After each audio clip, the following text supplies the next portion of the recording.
Hola, yo soy Claudio Pulido, soy quien ha hecho el trabajo sobre la vida de Luis Samperini y voy a decir primero cuáles han sido las dificultades a las que me he enfrentado. Primordialmente, la más difícil ha sido el hecho de ser yo solo haciendo el trabajo, por lo tanto, la edición se ha complicado ya que no he podido repartirla con nadie más, no he podido delegar en nadie la búsqueda de información mientras yo hacía otras tareas. Al hacerlo todo yo, me ha llevado el triple de tiempo, por así decirlo.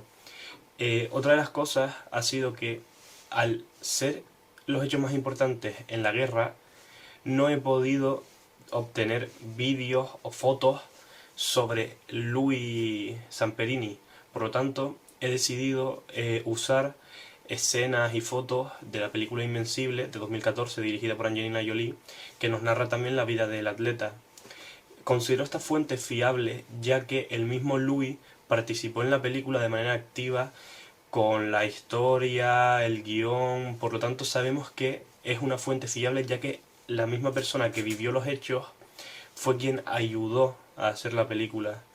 Otras de las fuentes han sido periódicos, reportajes, fotos tomadas ya más adelante en el tiempo, porque los principales hechos fueron en el 39, en el 44, por lo tanto no habían tantas fotos como pudieron haber en el 84, que veremos fotos también de esas.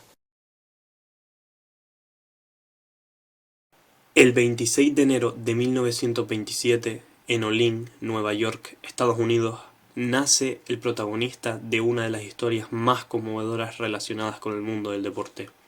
De padres inmigrantes italianos, Louis y sus demás hermanos fueron muy jóvenes a Estados Unidos.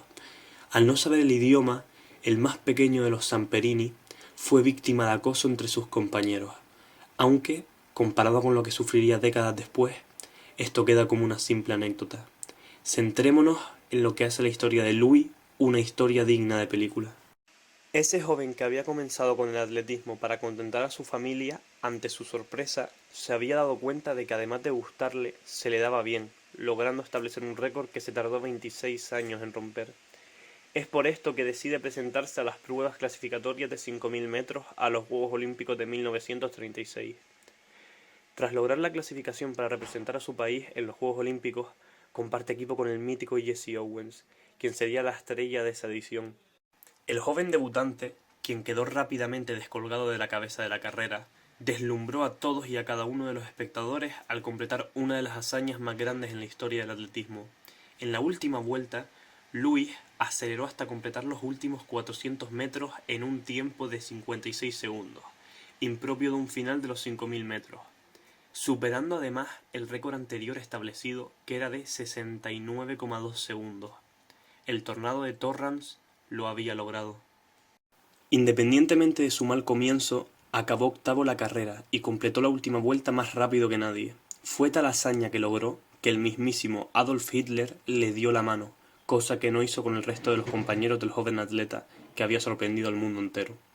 Nunca se imaginaría que aquel hombre que le demostró su admiración sería el mismo que de manera indirecta le haría vivir un infierno en vida. En septiembre de 1936, aquel que le dio la mano ordenó invadir Polonia. El joven Samperini se alistó como voluntario en la aviación, donde fue destinado al Pacífico. En una misión de rescate, el motor de su avión falló y cayeron al mar. Tan solo 3 de los 11 tripulantes sobrevivieron. Él era uno de ellos. Estuvieron a la deriva más de un mes y medio, comiendo solamente los peces que eran capaces de pescar. Saciaban su sed con el agua de la lluvia. El joven de ascendencia italiana había pasado de correr en las Olimpiadas a ser atacado por tiburones mientras vagaba por el Pacífico.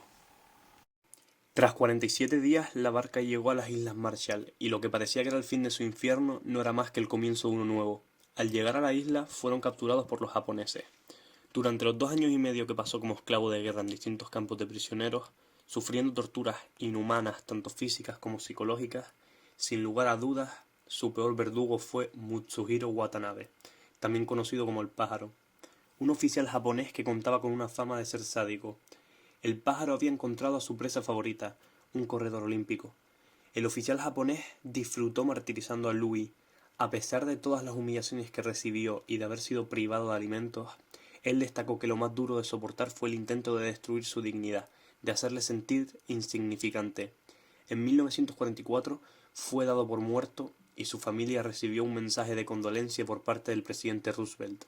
Durante su estancia como prisionero de guerra, fue ofrecido grabar un mensaje de propaganda para la radio, lo que vio como una forma de avisar a su familia de que estaba vivo. Tras más de 2 años y medio, llegó lo que nuestro protagonista nunca se imaginaría, la rendición de Japón y el fin de la guerra. Louis fue rescatado en 1945.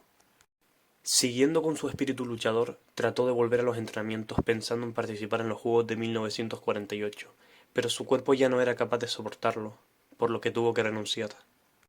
Llenó el vacío que sentía con la religión, buscó a sus torturadores y les ofreció su perdón. El único que se negó a verle fue su némesis, el pájaro.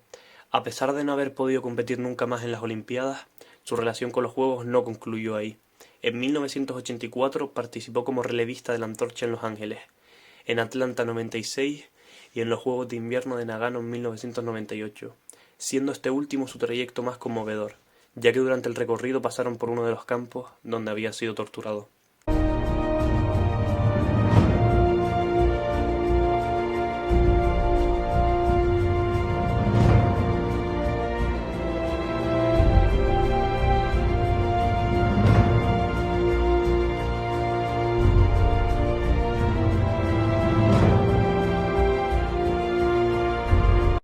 Años más tarde se casa con la que hasta ese momento era su novia, Cynthia Applewhite, y juntos tienen 2 hijos, Luke Samperini y Sissy Samperini. Esta es la historia de Louis Samperini, una historia de superación, alguien invencible.